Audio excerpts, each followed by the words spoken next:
All right, so we'll go ahead and start the lecture, okay? So today's topic is correlation and regression. Today we'll define and learn how to calculate regression and correlation, so regression analysis, and find the regression line and use it for the regression analysis, and define and calculate coefficient of determination, which is R squared. So this guy's name is André-Marie Legendre. So this is the only portrait that was made in his entire lifetime, or whatever we have, right? So this guy actually was a mathematician. And back then there were no statisticians. I mean, there's no statistics. There was no such subject called statistics. So one of these, so he's a French mathematician, and he published the method of least squares in 1805. That's 19th century, okay? And this is the only existing portrait of him. And later, Johann Frederick Goss, he was a German mathematician who again did more publications and did the development of the same theory of least squares in 1809 and 1821. So you don't have to remember the dates, you don't have to remember the names, it's just for your information, right? So we're talking about least squares method, right? So what is least squares? If you remember, we talked about finding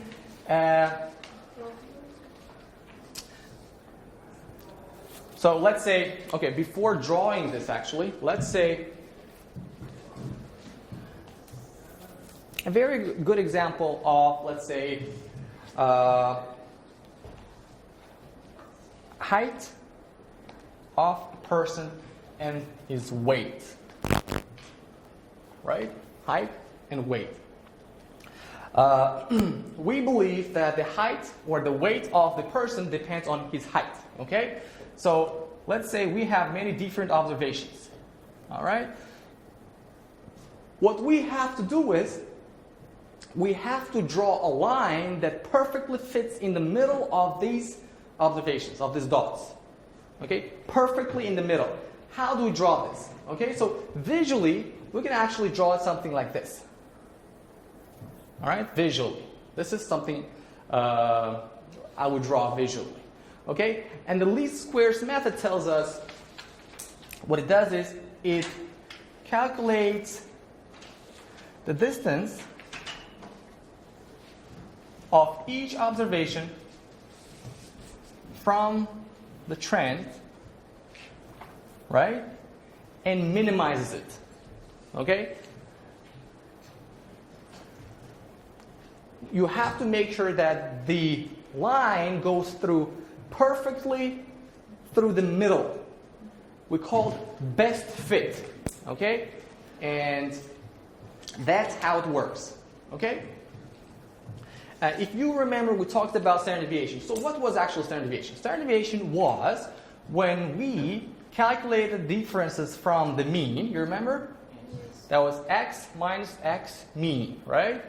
So we calculated differences from the mean because we have very many observations. That's only for one. So what we have to do is we have to calculate the differences. Sometimes we're going to have plus, because a larger number, subtract a smaller number, you get a plus. Here you get a negative. Plus, negative, right? So if you add them all, you're always going to get 0, right? So the sum of deviations from the mean always equals to 0. That's why in order to avoid the 0, what we do is we square these deviations. So if you square a number, you are always going to get a positive number. All right? So if you get a positive number, so we're avoiding getting the negative number. Once we have squared, now we sum this squared deviations from the mean. Since we summed it, we need to divide by the number of observations, n, right? So that gives you variance, right? That gives you variance. Since we cannot use variance to calculate or to measure the spreadness with respect to the mean, right? So what we do is we take a square root of it and just measure it with the we measure it with the mean. Okay, so if you remember, we talked about it. Like you cannot measure the length of something with square meters, right? That's the same thing. Variance is a different unit of measurement, and standard deviation is different. So that's why we use standard deviation to calculate the spreadness from the mean. Okay, so remember the standard deviation. Now, the next one would be, here. Sir Francis Galton was the first person who actually came up with the word regression. Okay, so he was not only a mathematician, but he was psychologist, anthropologist, tropical explorer, geographer, inventor, and many more. Right, so he was very, very busy person and very interested, very curious person. Right, so he actually coined the term regression. And the term regression came from his experiment where he described a biological phenomenon where he took the height of fathers and regressed it against the height of their sons. Okay? And what he found out was the sons of fathers were actually less taller than their fathers. Okay? And he proved that that was the descendants of tall ancestors tend to regress down towards the normal average. So once somebody is very tall, his son is going to be less taller, and that tends to move to the average. Okay, it tends to move to average, and we can also call it regression to the mean. Okay, regression to the mean. And he also created the statistical concept of correlation. All right, now we talk about correlation. Now, so I'll give you a very brief definition of regression. This is a technique for determining the statistical correlation between two or more variables where a change in dependent variable is associated with and depends on. Okay, so regression shows you the dependency of two variables. Okay, just like this. Height causes weight. Okay? Or can you give me any other examples? Smoking causes lung cancer, or shorter life expectancy. Okay? We will talk about it a little bit more. Now, what about correlation? Correlation is degree and type of relationship. So if the regression shows you where this dependency is going, correlation shows you how strong this dependency is. Okay? So correlation does not mean causation. All right? So there is no such thing as correlation causes something. So correlation is just shows the movement or co-movement of two variables together. Are they going in the same direction or in opposite direction? If they are going in the same direction, that means they are positively correlated. If they are going in separate direction, in a negative direction, this one is going increasing, the other one is decreasing, then it's called negative correlation. If, let's say, if they're not related, it means that there is no regression. There is no correlation. Okay? Let's say number of students in the university and number of students at the university and the weather. Okay, there is no dependency. Okay. Now, measuring association with variables. Okay, so there has to be two variables to consider. So they have to have a common link which makes them related, right? And so these are some of the examples. And I would like to bring you more examples here. Okay? These are the examples of negative correlation. All right? So a student who has many absences has a decrease in grades. Okay? Well, that's true. If a chicken increases in age, the amount of eggs he produces decreases. All right? The sun shines more, a house with solar panels requires less use of electricity. And many more, right? And the more one smokes cigarettes, the fewer years she will have to live, or he will have to live, right? The more one runs, the less likely one is to have cardiovascular problems. Okay? So this is not something that can be applied to everyone, right? So this is something that is average. Okay? On average, if you smoke, you will live a shorter life. All right? So there might be some outliers who smokes and lives until 100. Okay? But this is an outlier. But on average, that's what happens. Okay. Well, let's consider this very interesting data set we have. Okay? Here we have,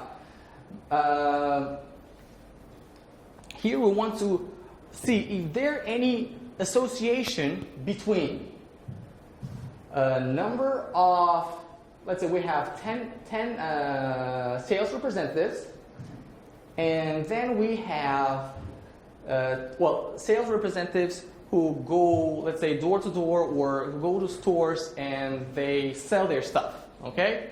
They sell their stuff and that's how much they sold.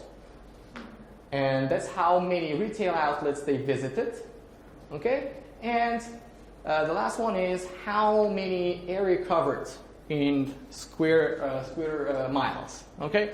So we want to find out the question, do sales representatives sell more when they cover more miles? Okay? And or do they sell more when they go to more stores? Okay? We can also take, let's say, their experience of sales representatives, right? So do sales representatives with a higher or with a longer work experience sell more? Okay? But we don't have this, but it's just one of the factors we may consider. Okay? Now, if we visualize it, that's what happens. So we are putting area of sales region, so in the x-axis, and y-axis we have the sales value. Okay? So can you see any association here? What is the association?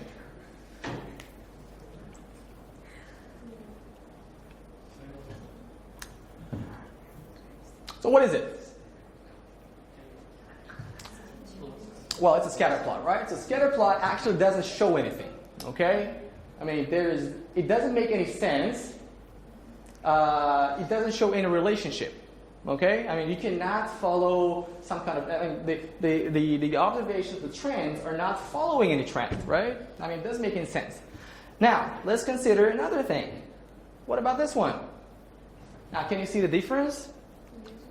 Now, the more outlets the sales representatives are visiting, the more money they're making. You see? There's one guy who has visited 50 stores but still made only 10,000. So this is an outlier, right? So maybe he's a new guy. Well, who knows? Okay? But on average, you can draw the line like this. Okay? But we cannot draw the line out of nowhere, right? So this is not something we can do easily. All right? So, okay. Now, let's talk about covariance.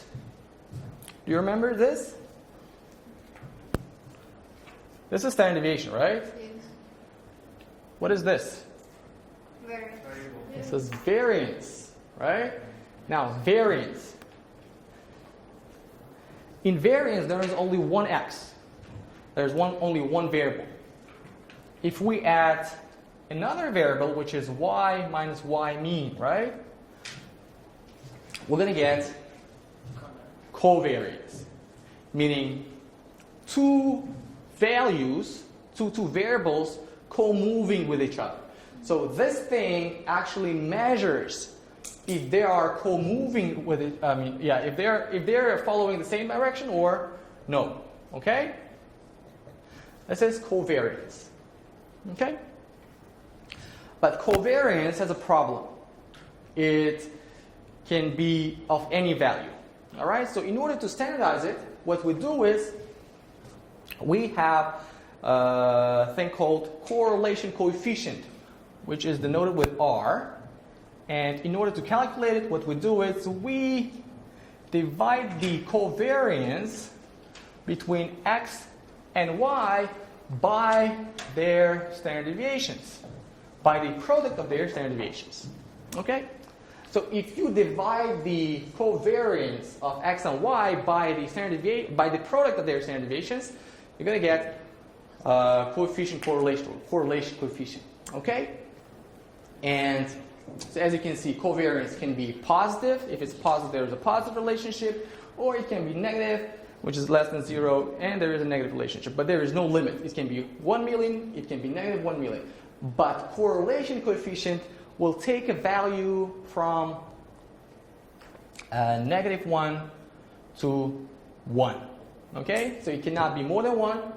It cannot be less than 1. Okay?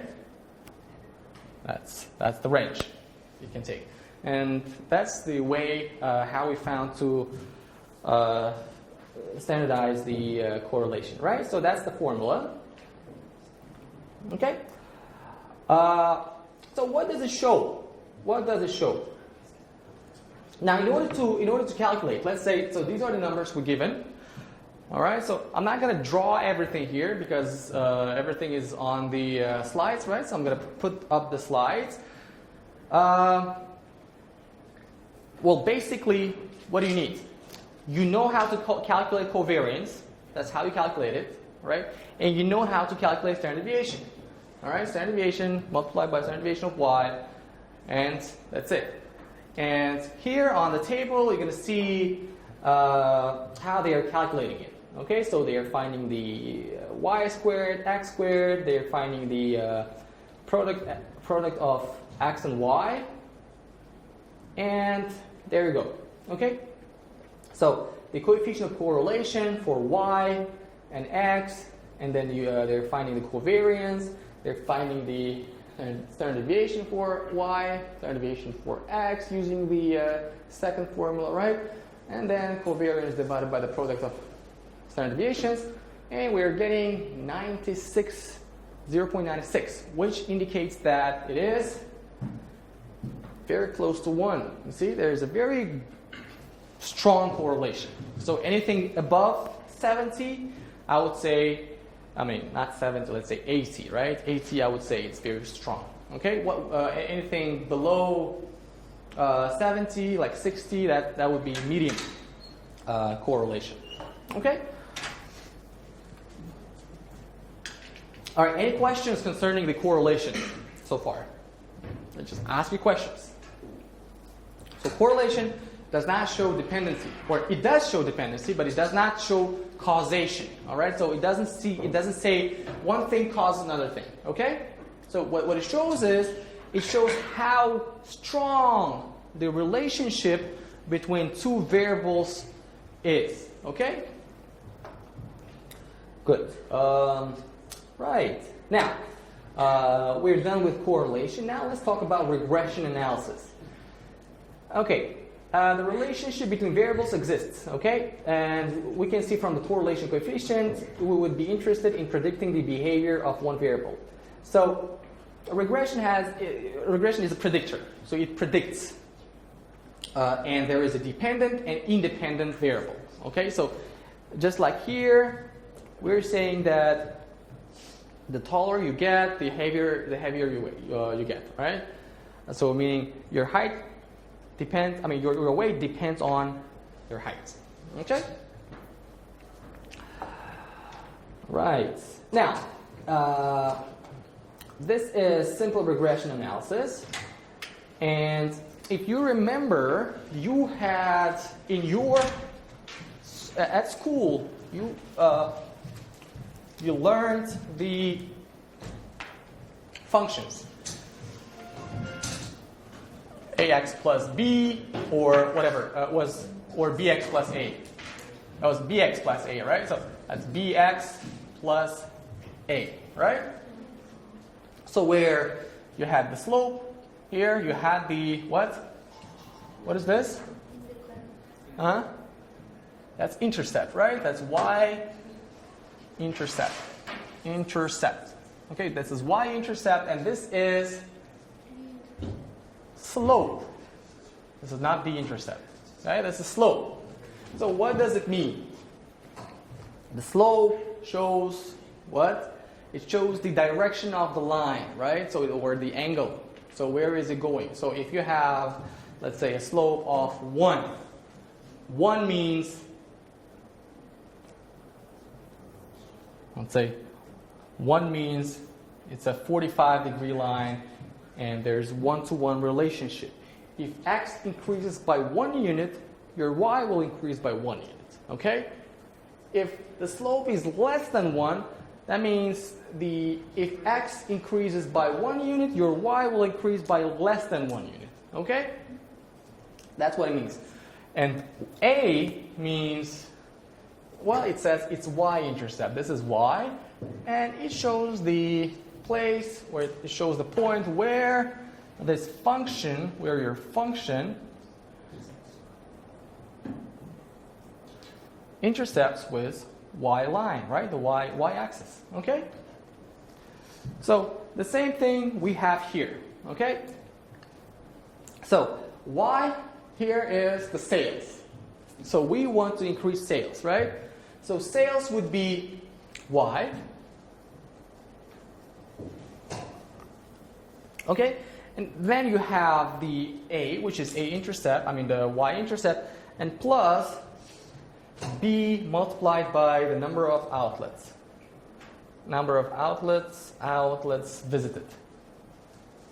Outlets visited. Okay? Which means,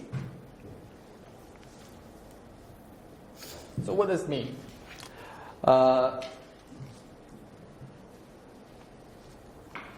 The more outlets you visit, the more outlets the sales representatives visit, the more sales you're going to get. Okay?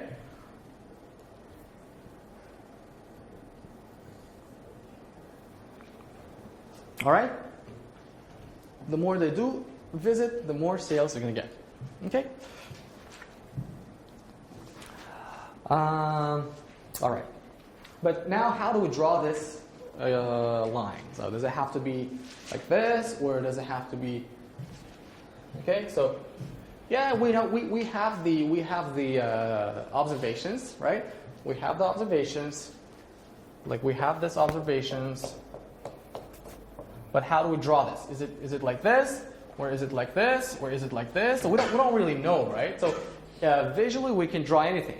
Okay, we cannot draw anything precisely. So that's why what we do is we try to find this B, right? B. So B shows, well, B is the slope. Okay, and to find the slope, you remember we talked about the what method? The least squares method. Okay, the derivation of well, I'm going to show you the formula here. So again, you see, it shows the it minimizes the sum of squared distances between the data and the line. Okay, so it's the minimum. We want to make sure that the line that crosses all the points has the minimum distance to squared. The squared distance is the minimum. Okay, minimum. And how to do this? So we actually do this by using calculus or derivatives. Okay. I'm not going to do the derivation of the formula. I'll post the video because it's very long and I'll not have enough space here. So, and this is for upper levels. So that's the formula we're going to use. Okay? This one. So to find B, okay, this formula was derived using the derivative of squared deviations from the mean. Okay, so when you do the optimization thing, like when you take the first derivative from the minimum deviations, you're gonna get this. Okay, and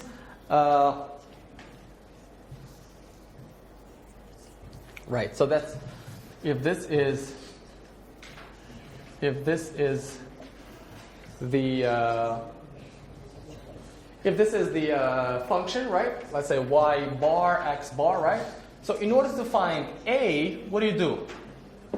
A is equal to y bar minus b x bar. Okay? So in order to find A, you simply, once you find B using this formula, you'll have to use this formula to find A. Okay? All right. And let's see how they did it using this formula. Okay, here. See, so, well, if you remember, we had these numbers here. Yeah? See? So they calculated all the x squared, y squared, the product of x and y, and they used this formula to calculate the b. Okay? And it turned out to be that b is 0.66. Okay? And 73. Okay, 0.6673. And using the second formula here, they found that y is equal to, a is equal to 17.94. Okay, what does this mean? 0.66. So you remember, b is less than 1, right? Meaning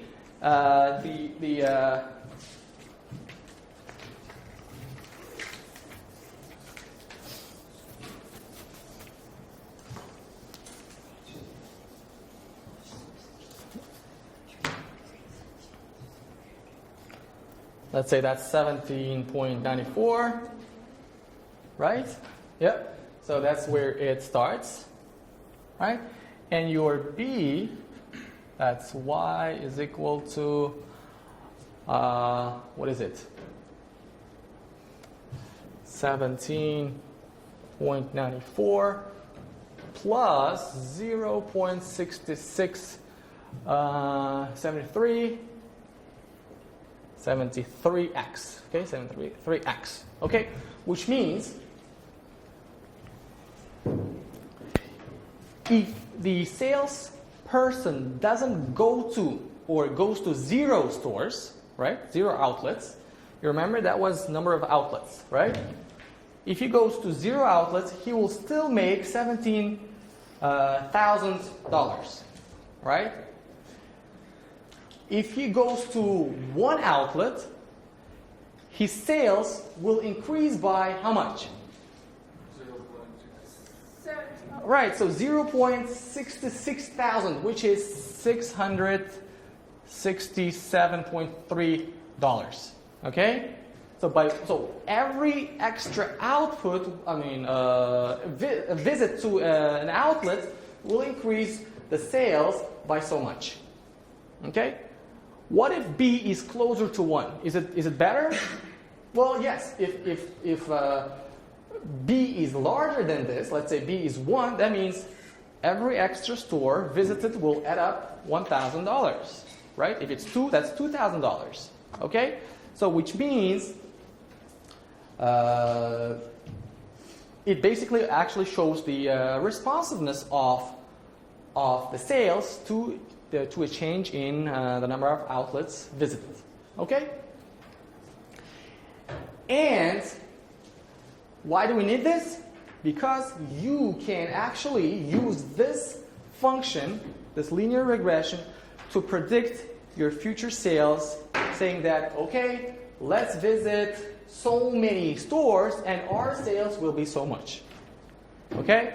But the most important thing is you have to find the correct function. All right? And you can easily predict. And again, you're not going to predict, you're not going to forecast 100%. There will be some deviation. So, and deviation is calculated by what?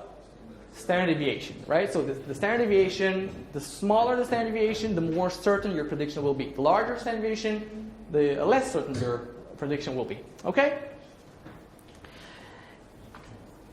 And so now we could predict the sales by looking at the number of outlets visited by sales. And in our case, we increase the number of outlets visited by sales, represented by 1, and the sales will increase by, okay. So that's the thing that I told you. All right? So, well, yeah, that's basically it, actually. Okay? Any questions?